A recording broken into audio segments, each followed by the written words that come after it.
se olingi mboka toyokana bato nyonso ya Kongo tobosana lelo koswana tomipesa mpona ekolo tobotama bakongole tokotikala bakongole olinga te ekolo mosusu eyakokabola mboka biteni mitema ya bakongole ekomikopela na bamoto ya souffrance tokomi nde lelo na nsuka panso tolamuka tolandela mboka. Monsieur Richard Lumumba, bonjour. Bonjour. Il faudra préciser que vous êtes l'un des Congolais de la diaspora et qui a décidé de rentrer au pays travailler pour sa nation. Et depuis que vous êtes là, ça fait quelques mois. Est-ce qu'on peut savoir depuis votre retour quel est le constat que vous avez fait dans la société congolaise sur le plan, par exemple, des infrastructures? Je pense que il n'y a pas photo. Si je dis le contraire, c'est que je suis qu'un aveugle.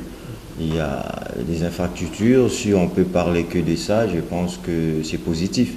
Puisqu'on voit qu'aujourd'hui, les transports, par exemple, les transports, il y a une fluidité qui n'existait pas avant dans nos avenues et rues de la capitale. Et le transport en commun et tout, bon, on ne dit pas que c'est à 100% amélioré, mais il y a quand même 80% des infrastructures qui sont réhabilitées, rénovées, construites.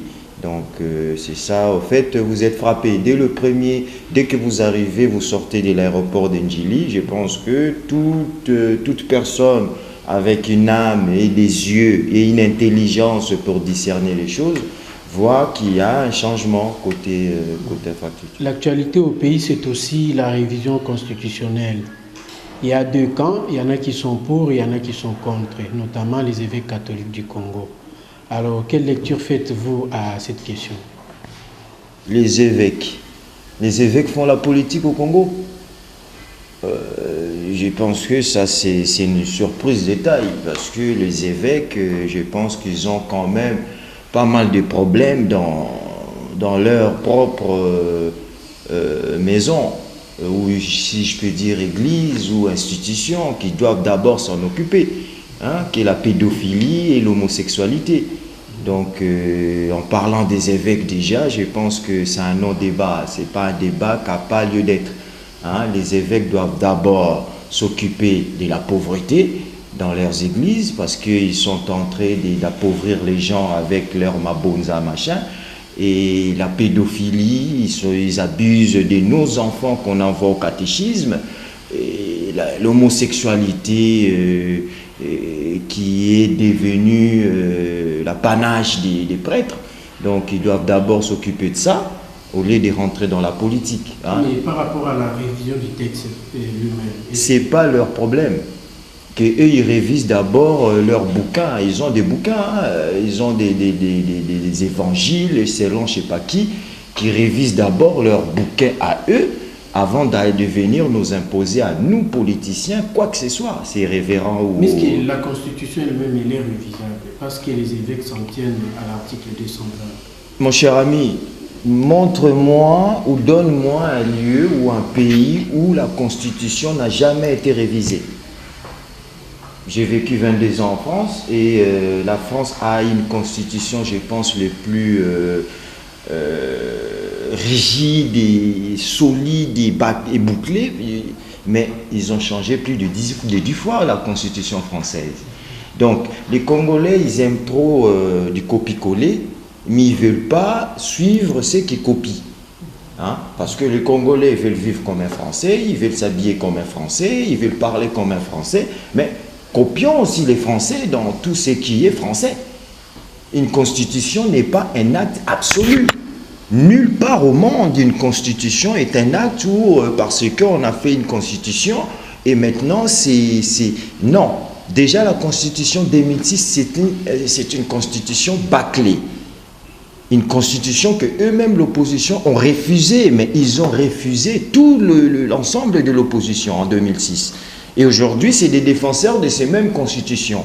Donc, la constitution est révisable et je pense qu'une constitution doit suivre la conjoncture du peuple. On ne peut pas avoir une constitution pareille, par exemple, qui date de 1960. Donc pour vous, il faut adapter la constitution congolaise par rapport aux réalités sur le terrain. Exactement. Comme on change des ministres, comme on change des présidents, comme on change du directeur, une constitution doit être flexible pour l'intérêt commun. Merci. L'autre question, c'est la question de New York. Et tout le monde le sait que le président de la République, Joseph Kabila, est depuis quelques jours à New York pour prendre part à la 69e Assemblée des Nations Unies. Mais la polémique, c'est autour de sa prise de parole par 2 fois. Qu'est-ce que vous en pensez? Bon, ça c'est juste, il faut dire aux gens de pouvoir un peu comprendre la politique et lire. Hein. C'est pas sorcier. Si un président passe 2 fois, ça prouve déjà le travail bien fait. Parce que vous ne pouvez pas être reçu aux Nations Unies à 2 reprises, 3 reprises, et c'est 2 fois officiel. Hein? Mais le président, c'est, comme on peut dire, l'enfant chéri. Hein? Donc c'est l'exemple même que tout le monde brandit en Occident, pour dire qu'il faut suivre l'exemple de Kabila. Donc il est où le mal si on invite les présidents de venir étaler son projet pour que d'autres pays en profitent? Hein? On est le seul pays à créer des projets comme les Bukangalonzo, le seul pays à avoir à une vitesse vertigineuse à transformer ces pays. Et la première réunion, je pense que le président est arrivé lundi à 5h45 aux États-Unis, à New York, et dès midi, le président était déjà sur le terrain. De midi, il était déjà sur le terrain. La première réunion qu'il a assistée, c'était la réunion par rapport à la sécurité, donc la sécurité du Grand Lac, des pays des Grands Lacs. Donc le président était là, comme c'est le président quand même d'un grand pays, c'est un grand président, une grande personnalité qui gère son pays avec rigueur et un esprit patriotique que j'ai jamais vu à aucun président qui ont traversé toute l'histoire du Congo, parce qu'on peut le dire, hein, on a eu Kasavubu 5 ans, Mobutu 32 ans, Mouzé 3 ans, et aujourd'hui on a le Raïs, Joseph Kabila. Et citez-moi dans tous ces 4 présidents qui a vraiment marqué de la pierre blanche le pays. Si on ne peut pas lui dire que c'est un bâtisseur, ben, trouvez-lui un autre nom. Donc il fait que son travail à New York. Et donc je veux même qu'il passe 10 fois aux Nations Unies pour inculquer un peu la manière du Raïs. Parce que ce qu'il fait au Congo, c'est du jamais vu. Oui, sur le plan social, vos amis de la diaspora ont toujours tenté les gouvernements congolais de ne rien faire pour son peuple. Donc, les projets Bukangalonzo, vous dites quelque chose? Écoutez, si vous suivez toujours des rumeurs de la diaspora, qui est même, je pense, l'intitulé de cette émission, vous n'allez pas construire. Parce que moi, j'ai vécu dans la diaspora, et ça fait que 7 mois, 8 mois que je suis rentré au pays pour servir mon pays, ici au sein du BSC. Donc, si vous suivez la diaspora, je pense que vous allez aller droit au mur. Parce qu'il y a des gens qui n'ont aucune vision du pays. Et je vous l'ai dit. Et ils vont ramasser des informations de gauche à droite et ils sont nourris par ces informations-là.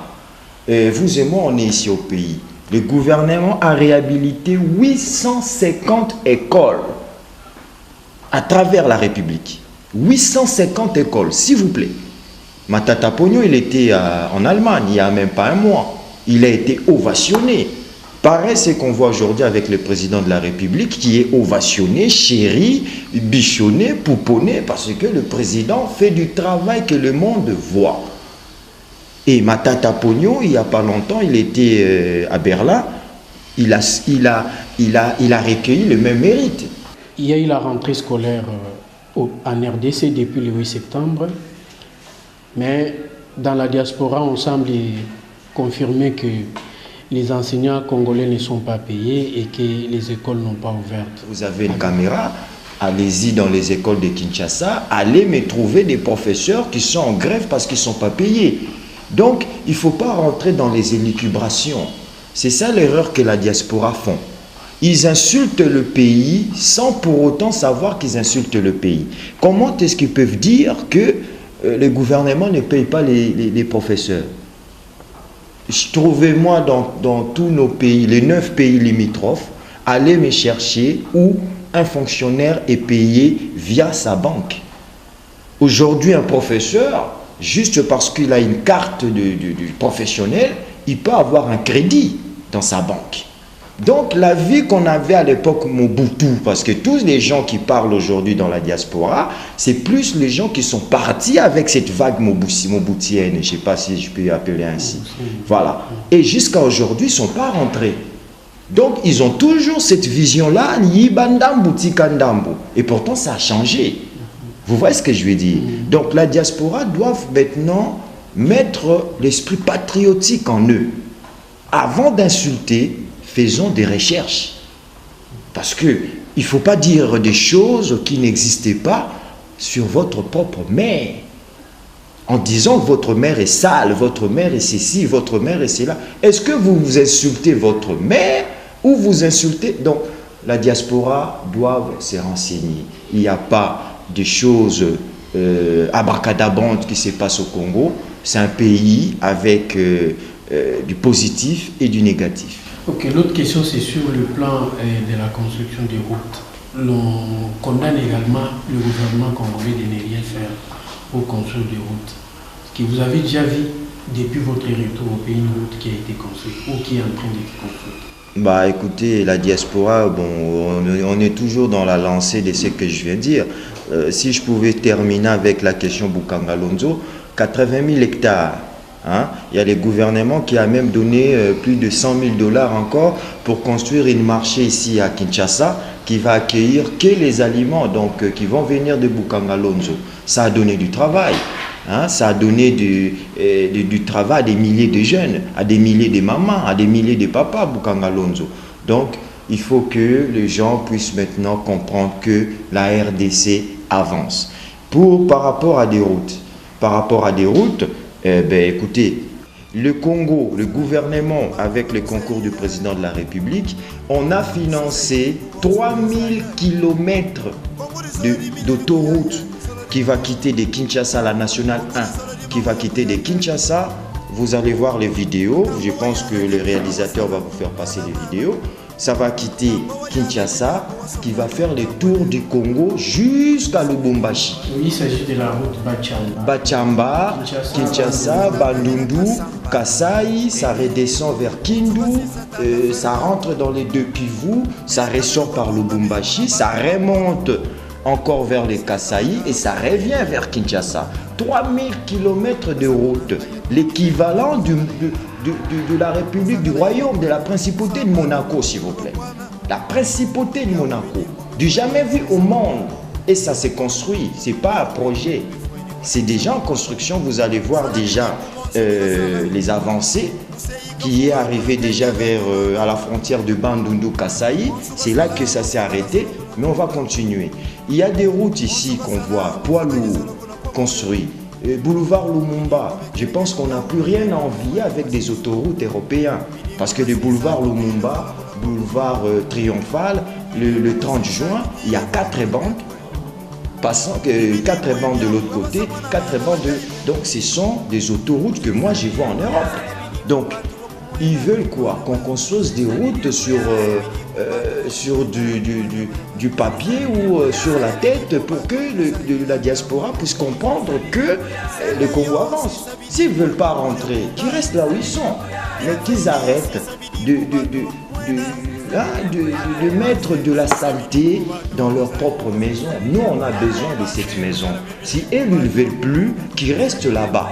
S'il y a un appel, vous pouvez lancer à vos compatriotes de la diaspora. ce week-end? L'appel aux compatriotes de la diaspora, je pense que il faut qu'ils rentrent, il faut qu'ils reviennent au pays pour voir d'eux-mêmes. Parce que les Congolais, comme eux-mêmes ils disent, ce sont des Santo Thomas. Donc ils ne vont pas vous croire, ils veulent croire que c'est que l'homme blanc dit. Et pourtant, ils sont les premiers à insulter les Blancs. Mais ils ne veulent pas quitter le pays des Blancs. Ils ne veulent pas quitter les petits mabonza que les Blancs donnent tous les mois. C'est à cause de ça que beaucoup de nos frères et sœurs ne veulent pas rentrer. Hein? Ils croient qu'au Congo, c'est la misère. Non. Moi, je suis venu avec mes diplômes, j'ai trouvé l'emploi. Je n'ai pas quémandé, je n'ai pas été comme tous les autres qui viennent faire des djalelo pour avoir un petit poste. Non, je suis venu avec mes diplômes et j'ai eu ma place qu'on m'a donnée. Donc, qui doivent faire pareil.